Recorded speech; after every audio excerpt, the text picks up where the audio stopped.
नमस्कार मित्रों, आपके अपने YouTube चैनल में आपका स्वागत है। एक बार एक युवक गौतम बुद्ध के पास आया और गौतम बुद्ध से बोला कि हे बुद्ध, मेरे मन में इतने गंदे विचार क्यों आते हैं। मैं नहीं चाहता कि मेरे मन में गंदे विचार आए, पर मेरे मन में हमेशा काम वासना के विचार चलते रहते हैं और मैं इनके बारे में सोच सोच कर बहुत परेशान हूँ। मेरी ऊर्जा और समय यह सब सोचने में ही नष्ट हो जाता है और इन सब के विचारों की वजह से मैं कभी भी शांत नहीं रह पाता और मैं हमेशा ही स्त्रियों को देखकर मोहित हो जाता हूँ, अपने आप को रोक ही नहीं पाता। बुद्ध मुस्कुराए और उन्होंने उस युवक से पूछा, क्या तुम्हें पता है यह काम वासना होती क्या है? फिर लड़के ने उत्तर दिया और कहा, बुद्ध, मैं यह तो नहीं जानता कि काम वासना होती क्या है, पर हाँ, ये जो भी है बहुत बुरी चीज है। फिर बुद्ध ने उस युवक से कहा कि सबसे पहले तो तुम्हें यह समझना है कि प्राकृतिक रूप से जो भी चीज हमारे अंदर है वह बुरी नहीं है। हमारे जीवन में उसकी कुछ ना कुछ जरूरत है।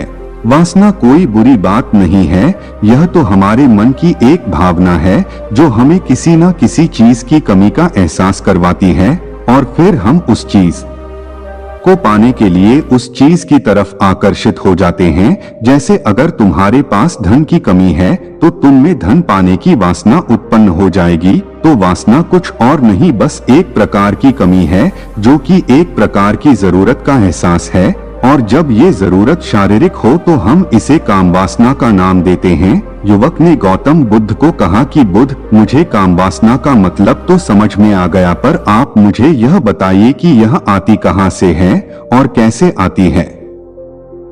गौतम बुद्ध ने कहा कि काम वासना कहीं से आती नहीं है, यह तो हमारे अंदर ही होती है और इसका होना तो जरूरी भी है, तभी तो मानव जाति का विस्तार होगा। युवक ने कहा, जब यह हमारे अंदर ही है और जरूरी भी है तो फिर लोग इसे गलत क्यों बोलते हैं? बुद्ध ने कहा कि यही तो समस्या है, लोगों ने काम वासना को गलत तरीके से सोच लिया है, इसे छिपाने की दबाने की कोशिश करते हैं। काम वासना गलत नहीं है, बल्कि काम वासना का गलत तरीके से प्रयोग करना गलत बात है। लोग जिससे प्रेम करते हैं बस उसी के लिए जीने लग जाते हैं, उसे पाना ही अपना लक्ष्य ये बना लेते हैं और उसी के बारे में हमेशा सोचते रहते हैं, पर यह सब गलत है। बुद्ध ने युवक से कहा, क्या तुम्हें पता है जानवरों में भी कम वासना होती है? युवक ने उत्तर दिया, हाँ बुद्ध, जानवरों में भी काम वासना होती है, क्योंकि जानवर भी तो आखिर अपनी पीढ़ी को आगे बढ़ाएंगे। बुद्ध ने कहा, तो फिर हम जानवरों की काम वासना को गलत क्यों नहीं कहते? युवक ने कहा, मुझे नहीं पता महात्मा, आप ही मुझे बताइए। गौतम बुद्ध ने कहा कि जानवर अपनी काम वासना का प्रयोग आनंद प्राप्ति के लिए नहीं करते, वह तो सिर्फ संतान उत्पन्न करने के लिए काम वासना का उपयोग करते हैं। जानवरों को प्रकृति ने इतनी समझ नहीं दी कि वह काम वासना को अपने सुख का आधार बना सके, जबकि मनुष्य अपनी समझ के बलबूते पर प्रकृति में पाई जाने वाली प्रत्येक वस्तु को अपने सुख के लिए प्रयोग करता है। हम इंसानों ने ही काम वासना को अपने सुख का साधन बना लिया है, जबकि प्रकृति ने तो हमें अपने वंश को आगे बढ़ाने के लिए दिया था, लेकिन इंसानों ने इसे अपने जीवन का परम लक्ष्य बना रखा है और इस तरह से काम वासना का बेलगाम हो जाना गलत है। युवक ने पूछा, महात्मा जी, ये कम वासना हम पर हावी क्यों होती है, क्यों यह बेलगाम हो जाती है?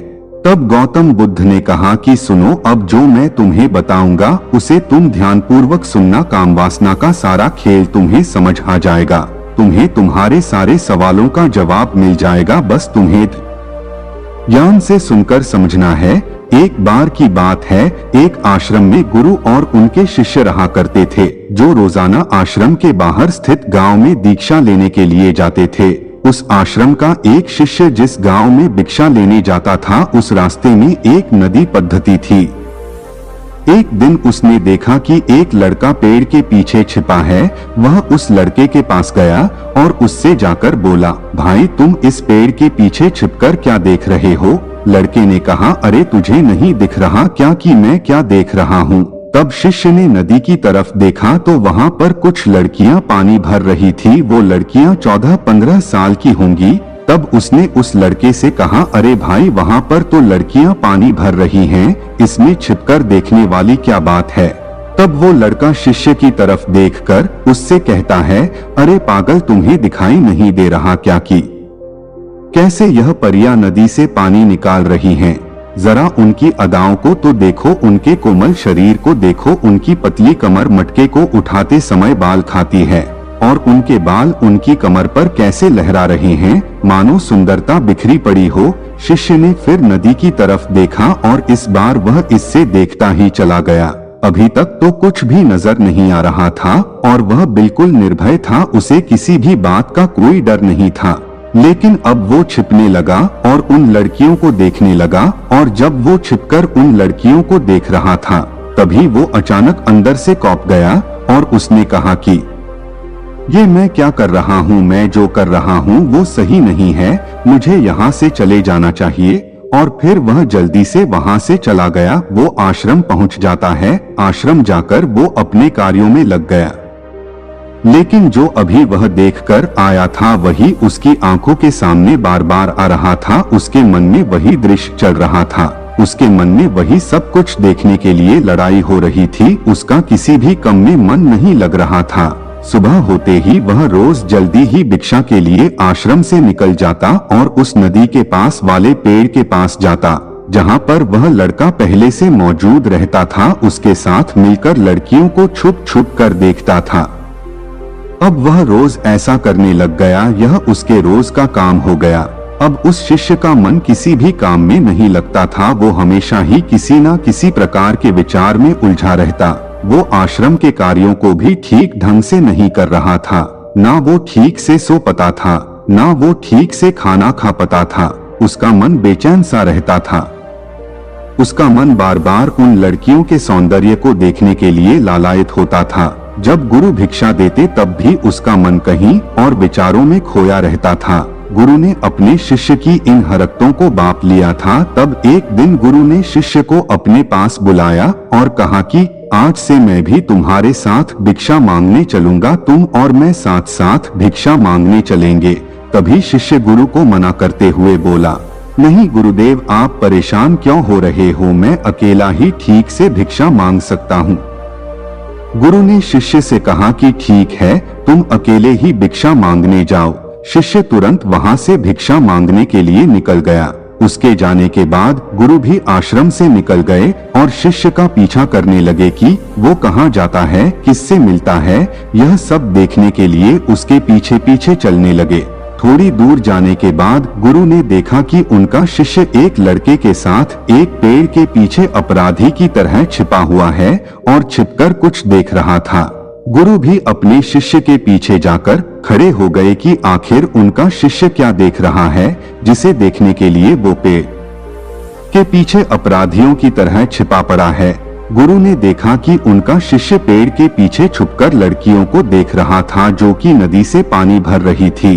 तभी गुरु ने शिष्य को कहा कि तुम क्या देख रहे हो। अपने गुरु की आवाज सुनकर वह शिष्य घबरा गया और उसके पसीने छूटने लगे। वह थर-थर कांपने लगा जैसे किसी चोर को चोरी करते समय रंगे हाथों पकड़ लिया हो। उसकी हालत खराब हो गई, वो कुछ भी नहीं बोल रहा था। उसके मुंह से कुछ टूटे फूटे शब्द ही बाहर निकल रहे थे। वो अपने गुरु से नजर भी नहीं मिला पा रहा था। गुरु ने शिष्य की तरफ देखा और कहा कि मेरा शिष्य तो निर्भय था, उसे तो किसी भी चीज का डर नहीं था, लेकिन ये क्या, तुम तो डर के मारे कांप रहे हो। शिष्य ने गुरु से कहा कि मुझे माफ कर दो गुरुदेव, मेरा इसमें कोई दोष नहीं है। उस लड़के ने मुझे बहका दिया था, लेकिन आपसे मैं वादा करता हूँ कि आज के बाद मैं ऐसा कभी दोबारा नहीं करूँगा, मुझे माफ कर दो गुरुदेव। गुरु ने शिष्य से कहा कि कोई बात नहीं, पर इस बात का तुम ध्यान रखना कि हम जैसी संगति करते हैं वैसा ही फल हमें प्राप्त होता है। उसके विचार हमारे अंदर प्रवेश करते हैं, इसीलिए अच्छी संगति करो जिससे तुम्हारे अंदर अच्छे विचारों का प्रवेश हो। फिर गुरु और शिष्य आश्रम लौट आए और फिर से आश्रम के कार्यों पर ध्यान देने लगे। उसने उस रास्ते को छोड़ दिया और दूसरे रास्ते से जाने लगा। वो अपने काम को ध्यान से करता, लेकिन धीरे धीरे उसके अंदर क्रोध उत्पन्न हो गया और फिर वो दूसरों पर क्रोध करने लगा और बेचैन रहने लग गया। अब वो सही समय पर भोजन भी नहीं करता था, वो भोजन भी बहुत कम खाता था। एक रात गुरु शिष्य के पास आए और उसे बोले कि अब तक तुमने कितनी बार अपना वादा तोड़ दिया। यह सुनकर शिष्य अपने गुरु के चरणों में गिर गया और रोने लगा। रोते रोते ही उसने गुरु से कहा कि गुरुदेव, मैं कई बार अपना वादा तोड़ चुका हूँ, फिर वादा कर लेता हूँ, लेकिन हर बार मैं वादा तोड़ देता हूँ। मेरा मन मेरे नियंत्रण में है ही नहीं। मैं बहुत कोशिश करता हूँ कि मैं अपने मन से सारे बुरे विचारों को निकाल डालूं, लेकिन मैं चाहकर भी ऐसा नहीं कर पा रहा हूँ। फिर गुरु ने शिष्य को कहा कि चलो मेरे साथ। गुरु शिष्य को आश्रम के बगीचे में लेकर गए और किसी से कहा कि देखो, यहाँ पर कुछ या बनी हुई है जिससे नदी का पानी इन पौधों तक आ रहा है और यह पानी एक निरंतर भाव से बह रहा है।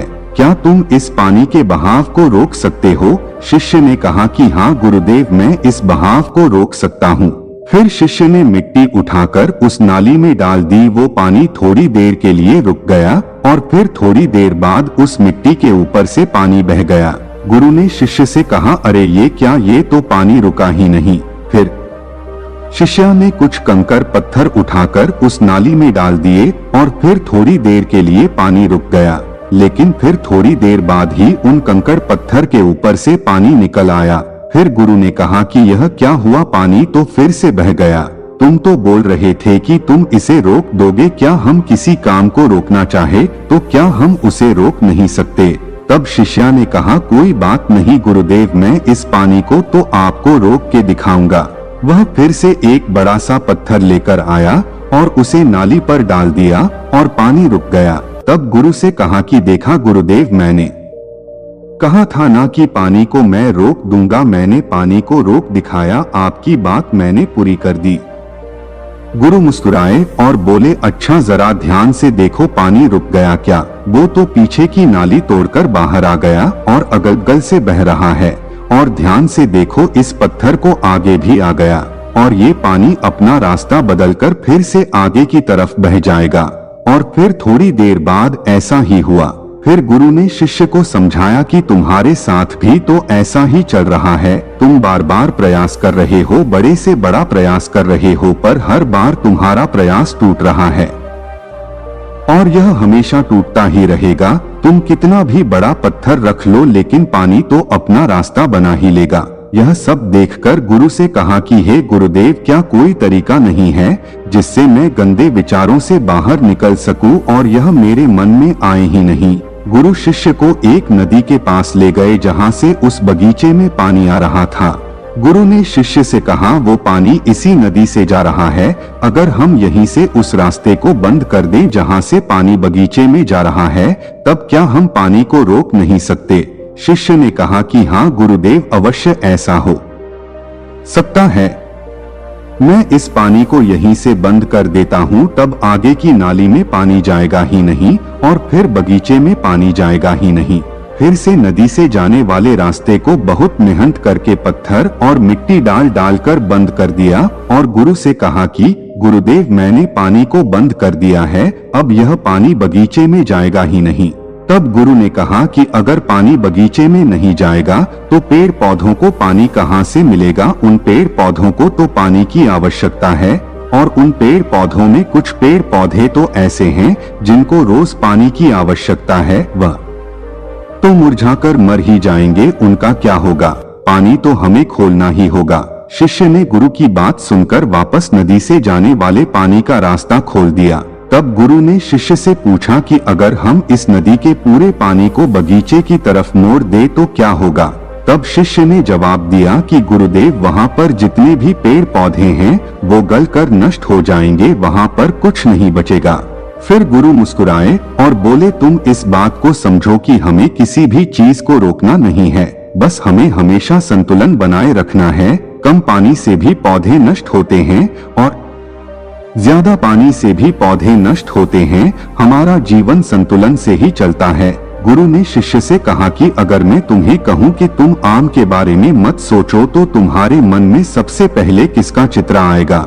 शिष्य ने कहा कि गुरुदेव, मेरे मन में तो पहला चित्रा आम का ही आएगा। गुरु ने कहा कि जब हम गंदे विचारों को जबरदस्ती रोकने का प्रयास करते हैं तो वह और मजबूती के साथ हमारे अंदर प्रवेश करते हैं, हमारे अंदर उठाते हैं। इसीलिए हमें उन्हें कभी भी दबाने की कोशिश नहीं करनी चाहिए। फिर गुरु ने शिष्य को जाते हुए कहा कि हमारे गंदे विचार बुरे लोगों की संगति करने की वजह से भी आते हैं। कई बार क्या होता है कि कामुकता हमारे अंदर होती नहीं है, लेकिन कुछ अश्लील लोगों के साथ रहने की वजह से ये हमारे अंदर हावी हो जाती है। फिर शिष्य ने कहा कि गुरुदेव, आप सही कह रहे हैं, मैं अपने मार्ग से भटक गया था। फिर वो शिष्य उस रात बहुत ही चैन की नींद सोया, सुबह अपने कार्यों को पूरे मन से किया और फिर सुबह वो भिक्षा लेने के लिए उसी रास्ते से गया जहां वह लड़का आज भी पेड़ के पीछे छुपकर उन लड़कियों को देख रहा था।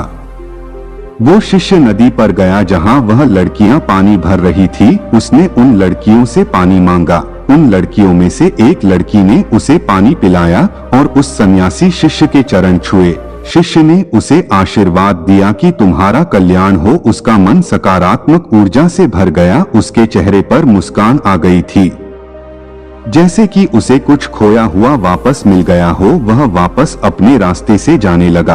तभी पीछे से वह लड़का आ गया जो पेड़ के पीछे छुपा हुआ था। वह शिष्य के पास आया और बोला कि क्या बात है, आज तो तुमने नजदीक से दर्शन कर लिए, तुम तो मुझसे भी आगे निकले। तब शिष्य ने कहा कि हम हमेशा दूसरे के दर्शन करने में ही व्यस्त रहते हैं, अपने दर्शन कर ही नहीं पाते। तुम कब तक इस पेड़ के पीछे छुपाते रहोगे? किसी को पसंद कर लो, उससे बोल दो। अगर वो भी तुम्हें पसंद करती है तो शादी कर लो और उससे पहले तुम कुछ बन जाओ, अपने आप को पहचान लो। ऐसे अपना समय बर्बाद मत करो। फिर वह लड़का रोज उससे मिलने लगा और उस लड़के ने नदी पर जाना छोड़ दिया। और फिर वो लड़का अपने जीवन में कुछ बनने के लिए संघर्ष करने लगा। तो तुमने देखा संगति का असर क्या होता है। अपनी संगति बदलो, अपने विचार बदलो। बुद्ध ने युवक से पूछा कि क्या तुम्हें तुम्हारे सारे सवालों का जवाब मिल गया?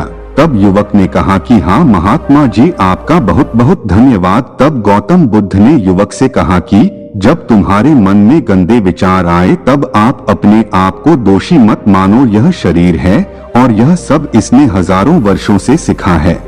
एक केवल तुम्हारे सोच लेने से, शपथ लेने से ये टूटने वाला है नहीं, लेकिन तुम्हारे पास वो शक्ति है, वो ऊर्जा है जिसका तुम्हें संतुलन उपयोग करना है। तुम एक जीवित ऊर्जा हो जो कुछ भी अनुभव करने के लिए स्वतंत्र है, जो निर्माण करने के लिए स्वतंत्र है। इसीलिए तुम अपने आप को पहचानो। और यदि यह प्रस्तुति आपको पसंद आई है तो वीडियो को लाइक और चैनल को सब्सक्राइब कीजिएगा। धन्यवाद।